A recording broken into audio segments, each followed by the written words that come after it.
स्वागत है आपका ब्रेक के बाद। उत्तराखंड में उड़ानों को अब दोबारा शुरू करने के लिए जौलीग्रांट एयरपोर्ट पूरी तरह से तैयार है। एयरपोर्ट प्रशासन को केंद्र सरकार की तरफ से सिर्फ अनुमति का इंतजार है और इसी को लेकर नागरिक उड्डयन सचिव ने एयरपोर्ट के निदेशक से उड़ानों के बारे में जानकारी ली। 25 मई से देश के अलग अलग हिस्सों के लिए उड़ानें शुरू की जाने की तैयारी है।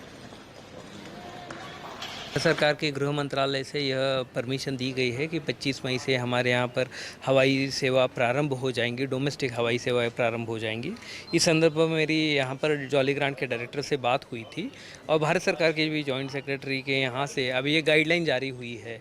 इस गाइडलाइन में मुख्यतः ये बताया गया हुआ है कि कोई भी अगर यात्री चलता है तो वो टिकट बुक कैसे करेगा, वो जब अभी एयरपोर्ट में जब आएगा तो उसको एंट्री किस तरह से मिलेगी। पिथौरागढ़ के धारचूला में झाला पुल को खोल दिया गया है, जिससे नेपाल में फंसे भारत के लोग वापस लौट आए हैं। इस दौरान 200 लोगों को उनके मवेशियों के साथ भारत में एंट्री करवाई गई है।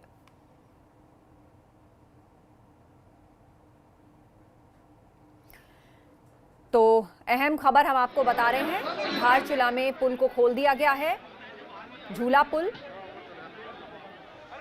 जिसके बाद बड़ी संख्या में लोग वहां पर इकट्ठा हो गए। नेपाल में फंसे हुए लोगों को बड़ी राहत इससे मिली हुई है।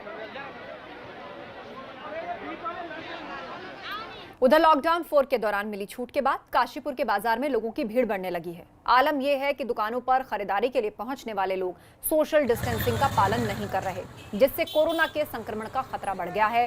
हालांकि फैसला ये लिया गया है कि बाजार में दोनों ओर बैरिकेडिंग की जाएगी, जिससे वाहन यहां आ जा ना सकें।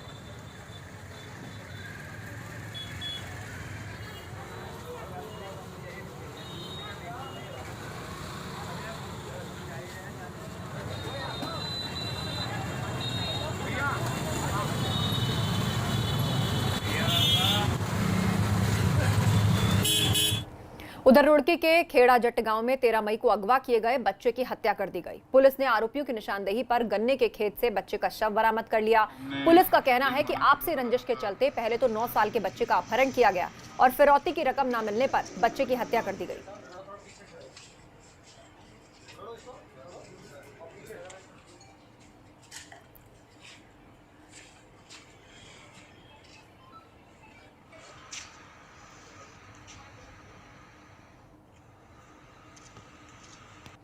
तो हमने टीम बना के जो है लगातार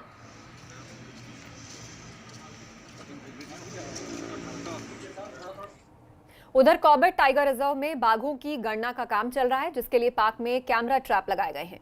कहा जा रहा है कि कॉर्बेट में बाघों की संख्या 2.5 के पार हो सकती है।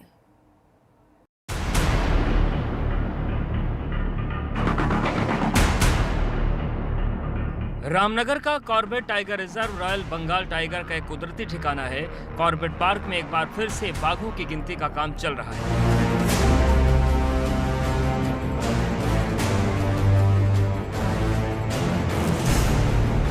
फेज 4 मॉनिटरिंग के लिए टाइगर रिजर्व में कैमरा ट्रैप लगाए जा रहे हैं, ताकि बाघों की संख्या का पता चल सके। फेज 4 मॉनिटरिंग का काम होता है, जिसमें हम कैमरा ट्रैप के माध्यम से जो कैमरा ट्रैप में फोटो ट्रैप होते हैं टाइगर्स के, उसके माध्यम से मिनिमम नंबर टाइगर के सर्टेन करते हैं। लास्ट टाइगर जो काउंट हुई थी फेज़ 4 की, उसमें 208 मिनिमम टाइगर जो है कैमरा ट्रैप में कैद हुए थे। अभी इस साल भी फेज़ 4 टाइगर एस्टिमेशन का काम अभी कंप्लीट कर लिया गया है। बाघों की गिनती का काम हर चौथे साल किया जाता है। 2006 की गणना के मुताबिक कॉर्बेट में 137 बाघ थे, जबकि 2010 में कॉर्बेट में 174 बाघ पाए गए। 2015 में कॉर्बेट में बाघों की संख्या बढ़कर 215 पहुंच गई। बहुत उत्साहजनक परिणाम पिछली गणना में भी मिले थे और इस बार हमें उम्मीद है कि इनकी संख्या में बढ़ोतरी होगी। कॉर्बेट में जो घनत्व के हिसाब से हम देखें तो बहुत अच्छा घनत्व है, लगभग 250 के करीब टाइगर यहाँ पर काउंट किए गए थे। तो अब जो चौथी फेज़ की गणना है उसमें इनकी संभावना है कि ये लगभग 300 तक पहुँच सकता है। पिछले कुछ सालों से कॉर्बेट में बाघों को संरक्षण दिया जा रहा है। उसी का नतीजा है कि यहाँ पर बाघों की संख्या में लगातार इजाफा हुआ। हालांकि जानकार मानते हैं कि कॉर्बेट में बाघों की टेरिटरी कम हो रही है, जो आने वाले समय में बाघों के बीच टकराव का कारण बन सकते हैं। रामनगर से दानिश खान की रिपोर्ट, एबीपी गंगा। तो आपको हमने बताया कि किस तरह से जिम कॉर्बेट में जो है वो टाइगर्स की संख्या 250 के पार जा पहुंची है। और अब बात केदारनाथ धाम की कर लेते हैं। वहां कपाट तो खुल गए हैं, लेकिन इस बार यात्रा शुरू नहीं हो पाई है, जिस वजह से यात्रा मार्ग पर पड़ने वाले बाजार में सन्नाटा है। साथ ही यात्रा से जुड़े कारोबारी, घोड़ा, खच्चर चलाने वाले लोग भी मायूस हैं। यार मेरे पास डोंगर रहता ना, इसमें नहीं चला डोंगर ना। इसी के साथ उत्तराखंड प्राइम में बस इतना ही। आगे है राजनीति, बने रहिए एपीपी गंगा के साथ।